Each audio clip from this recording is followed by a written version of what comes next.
Hello, hello, hello, and welcome to another broadcast of In the Circle Ministries, where today we're going to be putting up under, well, we take things and put them up under the microscope here on our YouTube channel, and we examine things for what they are, and then we govern ourselves accordingly. Uh, and today's um, segment, we're going to be talking about some more civics. So going forward, everything that we talk about here just for entertainment, educational, and spiritual purposes. So take it for what it is. Now back to the script. We're gonna be talking about access, something that's not talked about more so or looked at or even utilized by the I would say not only the black community but the lower that we call the lower income or those that are stuck in the class of workers. I was taught and raised the same way my parents were taught and raised. The way their parents taught and raised them was to go to school, get a good education, work hard, get some things and attain some things. Now, I have seen others go through that same process in the same system and from outward looking in, still living a good life and they're attaining the things that they need because the system isn't broken. We just don't know how to utilize it. So a lot of times, especially in this movement here, once people begin to start to live a private life or come outside of everything that they've been taught and examine everything they've been taught and only take away the truths, as we do here in self-mastery, we begin to see a lot of things differently and be able to handle ourselves accordingly. Because beforehand, I couldn't see this information, I couldn't see this knowledge because I was so determined on going to school, like I say, working and living that same American dream. Now, when it comes down to it, there's some things that take place is that I've seen like my grandmama, grandpa, they worked hard. House never was paid off till grandpa like retired, and he was able to take his severance pay from the company he was working for. At that time, they had a pretty good pay for him to take a severance package, then continue to get his retirement. It was like before it was 401k. It was more like a severance pay. But they worked. They never really had anything besides cars, house, and land. The standard things that everyone should have to live. But they never accumulated a lot of things. When they died, everything went through probate, and after all the creditors and everybody was paid, and if there was anything left for the family, most stuff was left. Well, here we go. Everything that's left behind, if you're going to live your life outside of what we'll be talking about today, everything that you get from your parents, the first thing you inherit or you inherit, period, is debt. You inherit their debt. Then after the debt is satisfied, then can tally up and everybody else get whatever else is left. But as I was saying, that's about the most they ever had. If they had any family heirloom, they was passed down already before they passed, or if it was left behind, that was passed down.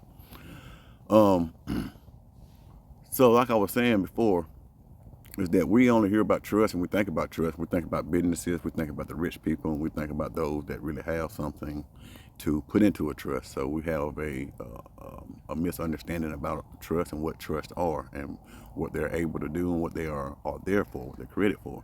So that's what we're going about today. And there's a lot of reading in here. We'll be going through a lot of reading and me talking through several things. But go back and do your own research. But do know that we do offer in the private and our private membership at in the Circles Ministries here.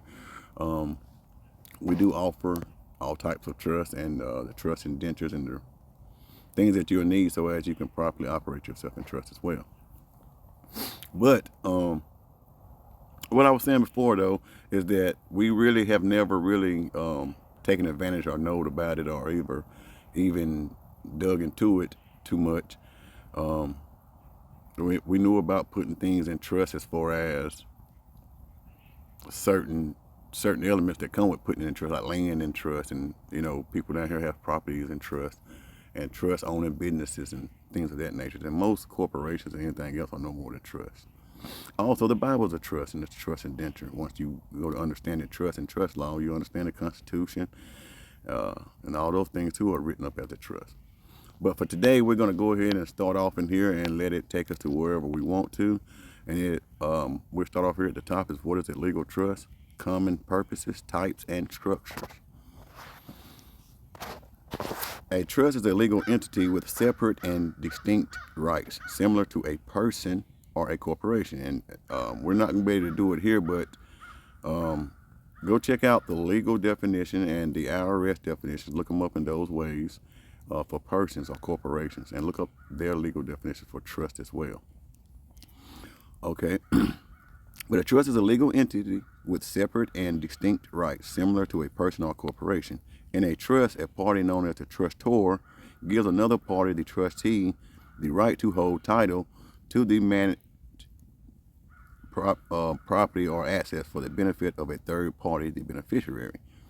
Okay, so one of the first things too you want to learn is learn the language. Anytime you're going to learn something, learn the language so as you can understand and have the proper interpretation of the thing, and let it translate itself unto you.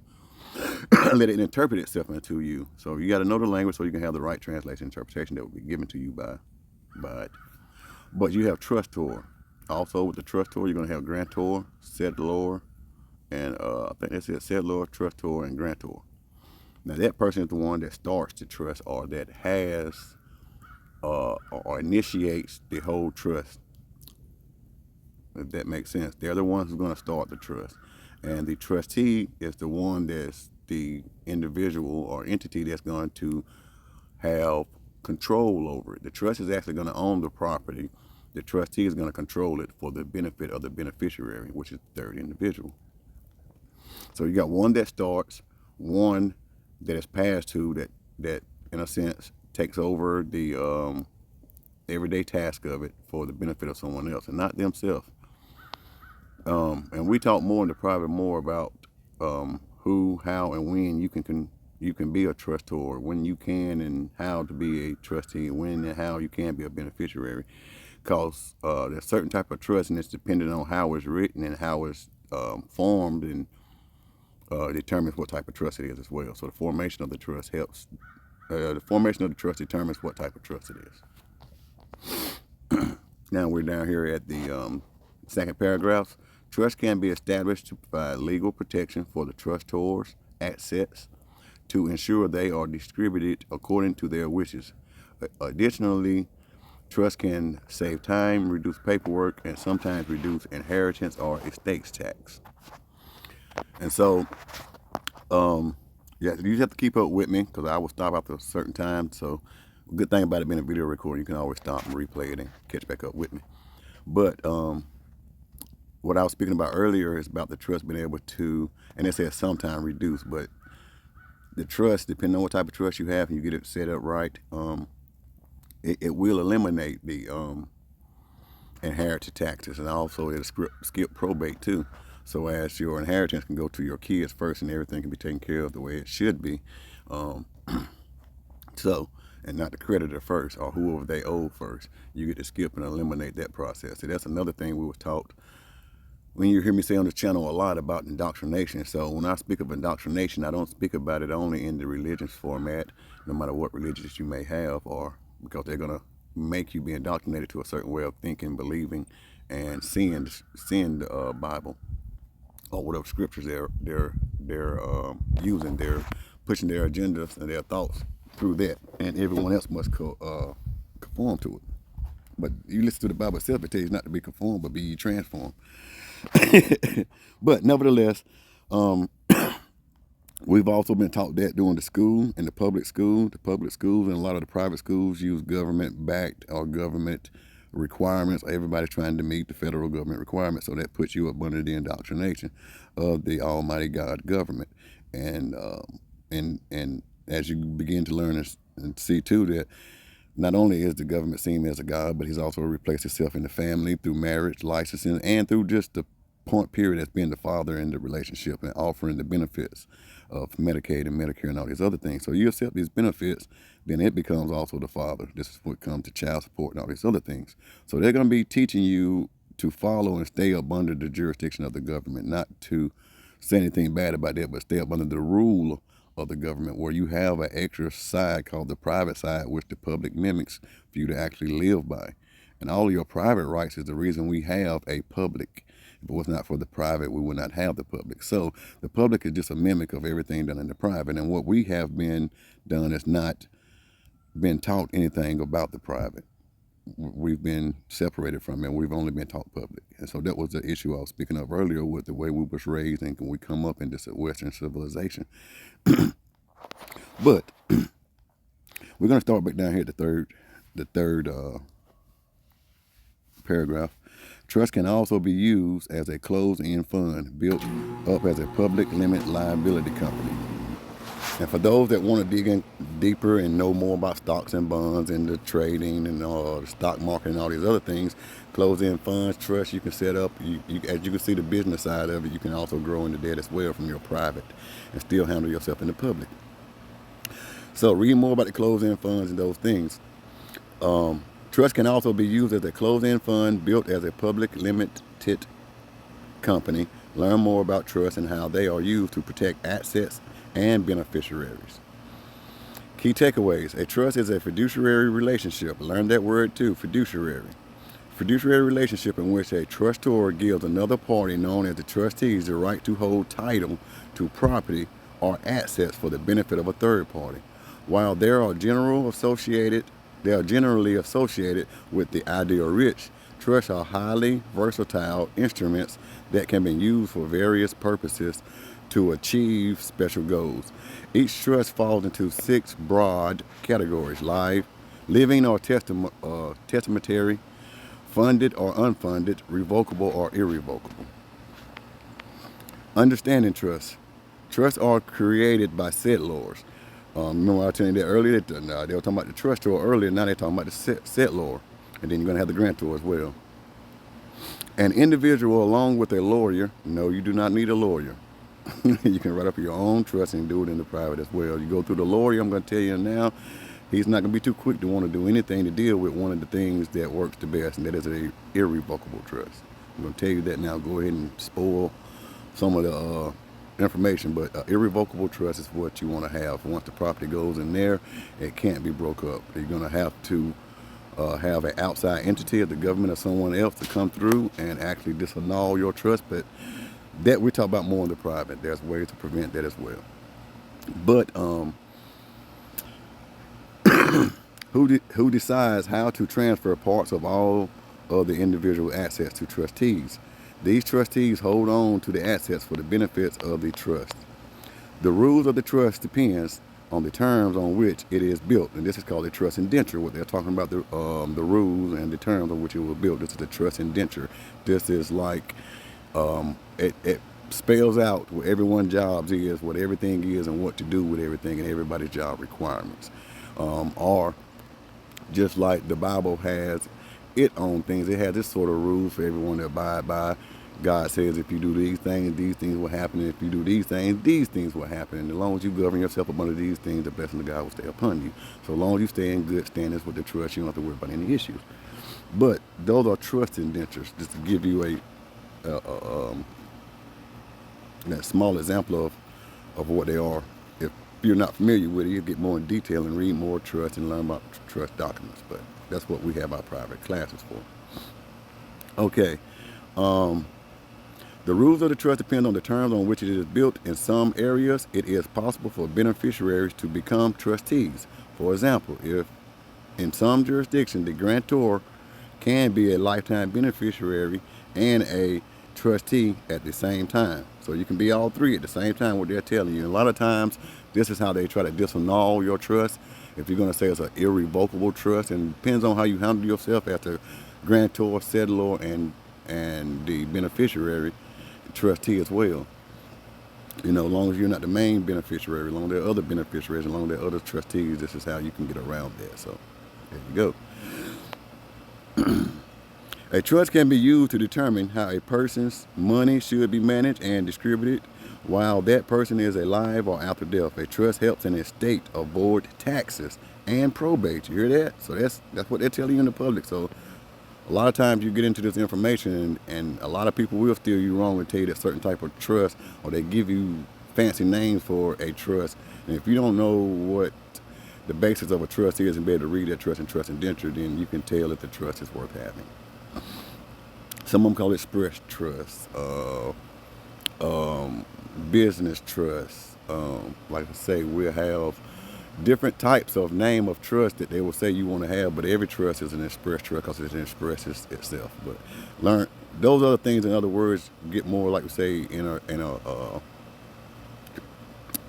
we're in a broader talk about trust. But when we get into a more broke down, condensed one, that's when you get into all those other things. But anyway, a trust helps an estate avoid taxes and probate. It can protect assets from creditors and dictate the terms of inheritance for beneficiaries. So this right here, it protect assets from creditors. Most time I'm telling you earlier, like whenever you die, your parents die, if you got the mortgage, if you got credit cards, if you got a car loan, if you got all these other things going on, they're going to get their money first if it goes through probate. Probates, and what they will do too as well, if they have to, they will sell off all your assets to pay off the probate. That's why most probate takes so daggone long that people don't even know how things are going to turn out. Even if they're going to be able to keep grandma's or daddy's house, and they don't know if they'll be able to keep the land or keep the house, or if they've recorded this information about the inheritance in the jury or whatever. If they have to sell those things off to pay off the creditors will be paid first. And I don't think that's right. I think what you work and you build up for you and yours, that's who it should go to. And you know, a dead man can't pay no bills. Leave that alone. I'm gonna leave that alone for now, but there's, you know what I mean?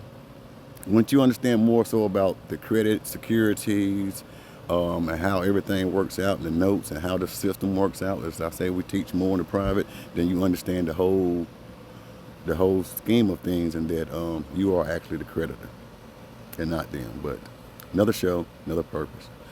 Okay, a trust can be used to determine how a person's, I did that. I'm going past the picture down here where it says important. The disadvantages of trust or that they require time and money to create, and they cannot be easily revoked. So yes, some of that is true too. Because you got to understand what you're doing. That's what we offer here too as well. At a great deal whenever you do join our private membership. A trust is one way to provide for a underage beneficiary or someone who cannot manage their finances due to medical or other conditions. Once the beneficiary is deemed capable of managing their assets, they will be receiving possessions of the assets held in trust. And that's like a medical trust too. And some trusts that have set up for kids that are born with disadvantages, health-wise, mental-wise, and stuff like that. They get a check from the government just for being that and doing that. And any other income and assets that they may have, that can be set in the trust for someone else to help take care of them, allow the trust to take care of them. Okay, here we got some here called the categories of trust. Although there are many different types of trust, each fits into one or more of the following categories: living or testamentary,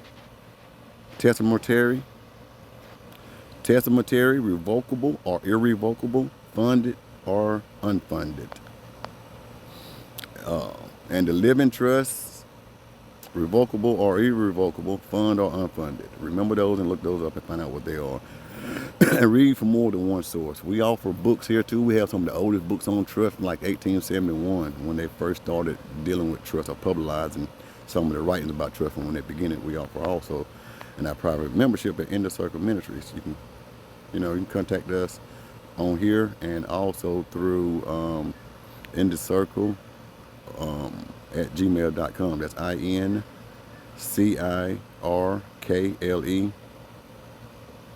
at gmail.com. Okay, living or testimony trust. A living trust. So what we're going to do, also called a intervisal trust. Let's say visals, yes, visal trust. So we're going to step off into the living trust real quick and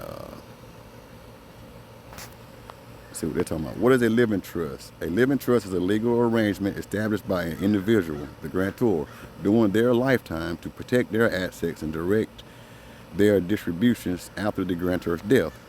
In an estate planning tool that can help family members and beneficiaries avoid a lengthy, public, complex, and sometimes costly probate process. So that's what I was talking about earlier, how you can skip that altogether. And these are some of the things, like I said before, that we have out here in the public, but it speaks about it. And we handle our private affairs, and we actually can avoid taxes. Everyone will get on you hard about that. You're not an American. You don't want to pay your taxes. You are a tax protester. Nevertheless, I am not. I don't have to protest not paying taxes. I'm not obligated. That's the difference. A living trust takes the form of a legal document. The document lays out the terms of the trust and the assets that the grantor assigns to it. A trustee is designated by the grantor as an individual or entity who at a certain point will control those assets for the benefit of the beneficiaries. And you can go back and read later on into the takeaways about it and how a living trust. I may start right here real quick at how a living trust works. But go back and read over all this stuff because I'm not going to be able to do it all today, but we're going to hit a lot of key points. Living trusts are significant in that they allow a trustee to manage the assets in the trust and transfer them to the beneficiary after the grantor's death. They begin with the establishment of a trust instrument during the lifetime of the grantor. This is a legal document that lays out the rules and provisions of the trust. Due to their importance and potential complexity, those arranging for a living trust often work with experienced estate planning professionals to ensure a proper setup. Once a living trust is created, the grantor decides what assets should be in it and then transfer the title of those assets to the trust. And this may be something where I will say that they may try to, or you may have to end up being involved with a lawyer. I'm not sure. Because the title of the deeds and stuff like that, you can switch deeds, but to do the title search and all this other stuff, they will want to say only a lawyer can do it. But I think there's other ways around it as well, as long as you own the title out clean and clear. But anyway, once a living trust is created, the grantor decides living trusts are managed by a trustee who typically has a fiduciary duty to manage the trust prudently and in the best interest of the trust beneficiaries. Beneficiaries are designed by the grantor when they create the living trust. Upon the death of the grantor, these assets flow to the beneficiary according to the grantor's wishes as outlined in the trust agreement. So that stuff, you can go back and read more about that anyway, assets in a living trust. Okay, and so the living trust are also called an intervisio trust. Is what you can take and put your mortgage into as well while you're living, and do that as well. That is one good place of called the indivisio trust, where you will see most of that, where you can put the things in trust where really the grantor really, in a sense, in the intervisio trust, give things to the trust, but he's still looked at as the responsible party. He's still obligated for paying the mortgage or paying the insurance and paying the bills or doing the things the trust isn't. It's just been in that. Okay. It is a written document in which an individual assets are provided as a trust for the individual's use and benefit during their lifetime. A trustee is named when the trust is established. This person is in charge of handling the affairs of the trust and transferring the assets to the beneficiaries at the time of the grantor's death. A testimonial trust, also known as a will trust, is where you write your will and you put it inside of this testimonial trust about the things that you want to happen. Sometimes you can also put this inside of the intervisio trust or the living trust as well. They can be combined together. A testamentary trust, also called a will trust, specifies how an individual assets are designated after the grantor's death. And that's the difference in that one, is that it's just for that purpose. Like your will is what you want to be done. So also a will is a great thing to have. And it's also biblical. So as thy will, God's will be done upon the earth. So let the will of God be done. You got to leave it behind. You got to put it on paper. You got to give the instructions. You got to give the indenture. You got to have access to your last will and testament. But we're down here at revocable and irrevocable now. A revocable trust can be changed or terminated by the trustor, the grantor, or the settlor during that person's lifetime. An irrevocable trust, as the name implies, cannot be changed once it's established. And you'll notice too that anytime you go out here in the public, or you're going to go looking for yours in your state, or you want to try to do this the public way, you're only going to find revocable trust, and that's all you're going to find out there. So you do know that you're not going to find too much about irrevocable trust, but once you understand trust, you can understand the dynamics of it, and then you can find more information or understand more information about the irrevocable trust. Living trust can be revocable or are irrevocable.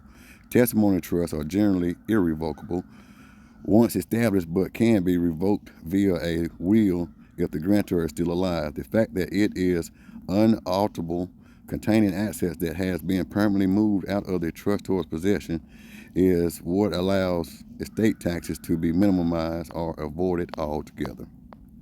Funding or unfunded. A funded trust has assets put into it by the trustor during their lifetime. An unfunded trust consists only of the trust agreement with no funding. Unfunded trust can become funded upon the trustor's death or remain unfunded, since an unfunded trust possesses access to many of the perils a trust is designed to avoid. Ensures proper funding is important. So it's easy to fund a trust. You can take your wedding ring, or you can take your favorite toy and put it on the Schedule A and put that item on it. Or you can open up a bank account with the trust name and a trust certificate, and then now it's been funded. So that's how you can fund an unfunded trust, or you can get your trust set up to be funded. Common purposes for trust. And I'm going to see how much more we have to read here. Beneficiary care, privacy, estate planning, tax savings basics, types of trust funds. You can go back and read all of this later on and find out some of these other different type of trust here. Separate share trust, a spendthrift trust, the kind you set up for somebody that don't know how to handle their money, or say the things I've committed to, that my babies are going to be trust fund. My babies are trust fund babies, and they're going to have money coming out of that, and they're going to have their account, their allowances, just like the prodigal son. He wanted his yearly proportion, or he wanted his several years proportion. He didn't want his just annual monthly check. But anyway, you have charitable trust, social need trust, blind trust, and all those other things. And so go back and read all this other stuff, because you're going to have to, read over this stuff to get the information so you can have a better understanding. But I think I'm going to stop right here at the common purpose of a trust. The trust fund is an ancient trust instrument dating back to feudal times. In fact, that is sometimes greeted with scorn due to its association with the idle rich, as in the pejorative trust fund, baby. But trusts are highly versatile vehicles that can protect assets and direct them into the right hands long after the original assets owner's death. A trust is generally employed to hold assets so that they are safe from creditors or others that might have a claim on them after the grantor's death. In addition, trusts are often used to keep estates safe from family members who might otherwise sell or spend them. Assets may be placed in trust for trustworthy family members. Even a relative with the best intentions could face a lawsuit, divorce, or other misfortune, putting those assets at risk. Trust can also be used to secure assets for public purposes, such as beneficiaries' education, or to help them to start businesses. So trusts are great, and this is the whole thing about trust. When every time you think about estate planning, you have to think about it. Most time we think about what we're going to do with the things whenever we pass and how we're going to do with them, but there's things you can do to establish why you're living. And so trusts are some very vital vehicles that we use here. I own nothing. I control everything because everything I have is in trust, and I don't own anything. The trust owns it. So even the bills, everything is in the trust name, and you operate out of that too, and it gives you all of this protection it speaks about in here and there. But that's more so in the private. We'll talk about that, where everybody or anybody is willing to take control over themselves and take control over self-mastery. Another thing that we talk about here is also, once you take care of the self-mastery spiritually, and you start to do those things in yourself, it begins to happen outwardly. You'll be brought to more information. You'll be brought to more things to do outwardly to help assist you in that. And this is how I run across the information. This is why I do and give my experiences. And also with these right here, we have a recoupment process also. You're able to recoup back a lot of things that you couldn't recoup back off of W-2 or off of your taxes. And that way the trust is also able to regain a lot of taxes as well. So that's what we're talking about in the private too, and make that available for you as well. So Like, comment if you would like to know more information. If you would like to learn more about trust and what we offer here, just leave us a comment here and a way to contact you, if it's through email or whatever, and we will get back in contact with you if you do not contact us through our emails. All right, may God smile upon you. I say peace, extreme wealth, and extreme health, and wealth to all.